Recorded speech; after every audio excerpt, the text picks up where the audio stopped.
Hey everyone, welcome to Ducks and Download. Tonight I figured we'd talk about one of the most prolific Sith that ever existed, the Chosen One themselves, Vader. Now why did I say them? Well, we're going to get into the subjects of was Anakin and Vader split personality or the same, and why was Vader so tormented? How much of that was self-inflicted, and how much of that was the outside world? So of course, we're going to start with one of my absolute most favorite parallels, is the idea of what Anakin truly was. A slave his whole life, born a slave to Watto. In his teenage years, a slave to his prophecy. In his young adult years, a slave for his yearning for Padme. And as he finally became an adult, he was a slave to his emotions of Padme's destruction, and then a slave to Palpatine.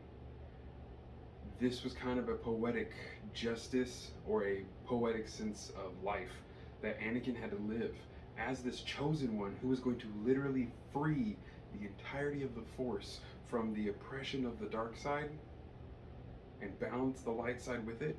He himself remained a slave to his own desires and whims, and that's a beautiful poetry to me. So, in the Obi-Wan series, we recently got to see, spoilers of course, Darth Vader and Obi-Wan duel. In episode 6, the second duel, we got to see them have a confrontation after Vader's mask was ripped open, much like the parallel between Ahsoka and Vader in the Rebels series. And very same parallel too in the conversation had. Where with this one though, especially Obi-Wan talks about how he is so sorry to Anakin, with that really beautiful way that they masked his voice with the Vader sound, and then sometimes it would kind of falter back into Hayden Christensen. We hear him say, "I am not your failure, Obi-Wan. You did not kill Anakin. I did." A lot of people, and me included for a really long time, kind of thought that Darth Vader was a split personality of Anakin Skywalker. Through all the trauma and the abuse that he pretty much self-inflicted, he had invented this other personality to take the reins where he could not handle it anymore. Why I don't believe in that though is simply because now looking at it, again, it was all self-inflicted. He did all of this to himself because of his inability to let go. But in a sense, the Force needed him to, so there's those weird arguments on if it should have happened, could have happened, needed to happen. But I don't think it was a split personality anymore. I honestly think Vader, much like the helmet, was literally just a mask. It was again a beautiful poetry and symmetry to see that Anakin got so badly harmed after the original Mustafar duel with Obi-Wan in episode 3, that he had to put a mask and a shell over himself and turn Vader into this hard, evil monster just to really hide the weak, crying boy that we all knew was inside of him. Now let's talk about some exterior pain. Palpatine made sure Vader suffered as much as possible because he knew that was his source of power. It was his suffering from the loss of Padme, his suffering in his loss to Obi-Wan, and the pain he felt from both of those things that drove him to be the Sith Lord we know him as. The parts that Darth Vader were given were older and far worse than the parts that even General Grievous was made out of.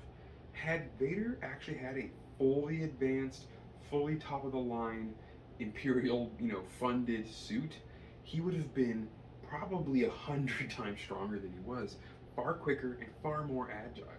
But of course Palpatine couldn't allow that. Had he, then there would have been a much easier choice and a much easier chance for Vader to have overthrown Sidious and become the new Emperor himself. Parts on Vader's suit were constantly jabbing and tearing into his sore flesh, his head, his neck, and his face. The suit that Vader had was covered in needles and prongs, tubes, and sensors to keep his body functioning and to help it stay as clean and infectionless as possible. He would have to go to the bathroom in his suit because he had no other option. He could not take it off unless he was relaxing in his bacta tank, or if he was in his sealed Sith chamber where he could meditate and take his helmet off. He had to eat through the suit, through tubes that would go through his throat into his stomach. Everything was recycled through there. He even had to have the issue of the helmet, because of all the neurons and making sure everything worked with his breathing and his eyesight modulators and all the way that the helmet worked, actually had to have these small needles probing into his very skull and brain. All those little probes driving into his skin would of course be a constant source of irritation. Again, on purpose by Sidious's part to make sure he suffered. Not only to remind him that he lost, but to then fuel his revenge. Anakin had been groomed by Palpatine for an extremely long time. Almost immediately after the Phantom Menace, Palpatine will then sink his claws into Anakin, knowing if this boy really is the chosen one, if he really is as powerful as I feel he is, then I must have him. To Palpatine, we are all just playthings. He is a Class A 100% narcissist, and Anakin was his outlet to finally get what he wanted, to rule the entire galaxy. Palpatine would then go on to just slowly put thoughts and ideas into young Anakin's mind, all the way through his training up until the scene with him and Mace Windu in Palpatine's office, where the ultimate decision is finally made.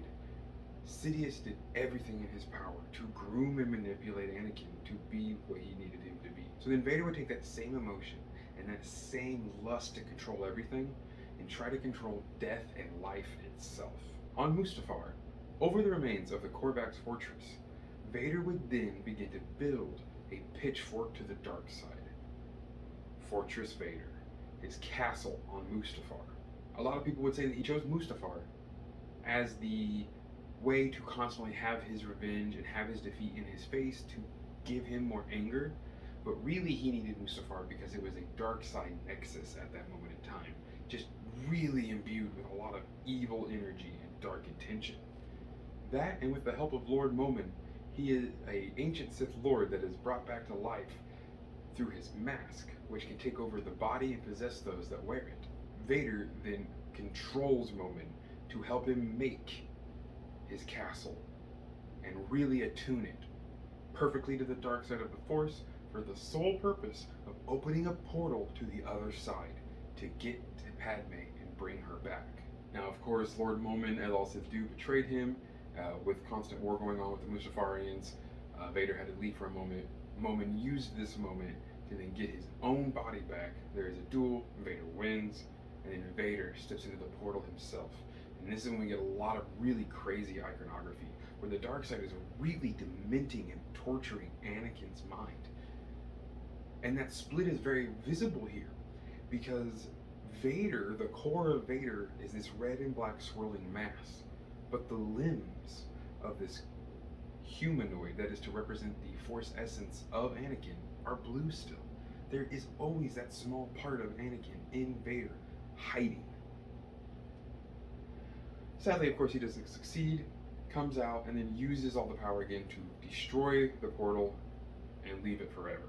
That sense of wanting to control the coming and going of life and death really, again, you can see comes from Palpatine's constant grooming, and of course, the tragedy of Darth Plagueis the Wise. The only thing that he would obsess after, like Padme, after he had kind of he never truly gives up on trying to bring Padme back, but he does then focus on his son when he learns that he has one.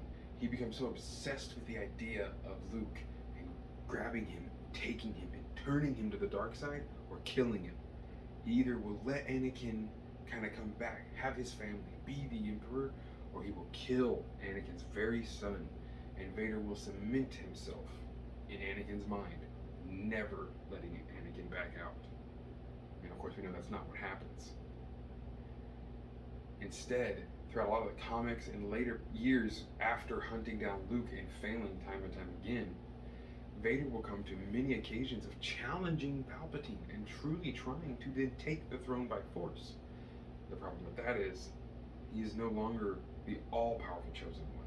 He is still the chosen one. He will still bring balance. But he lost a lot of power with all the midi-chlorians that were hacked off of his body and burned out of his flesh. But with every time that Vader thinks he gets the leg up on Sidious, Sidious will always put him down in his place, using Padme to either distract him, his son to revoke him, or one of the last times we see in the most recent Vader comics, he will then release a bit more of his power. And that's exactly how Sidious is. He holds everything back. He's a horrible Sith Lord. He releases more of his power and lets Vader come to him on Exegol to be like, oh, no, you're still more powerful than me. Okay, yep, I kneel before you again. This is the constant strife, though. That just leads to more insult and injury, rubbing salt in the wounds of Vader, to just constantly drive him more and more towards that moment where he finally comes to the realization Anakin wins out against the Vader within him and throws Sidious down the shaft.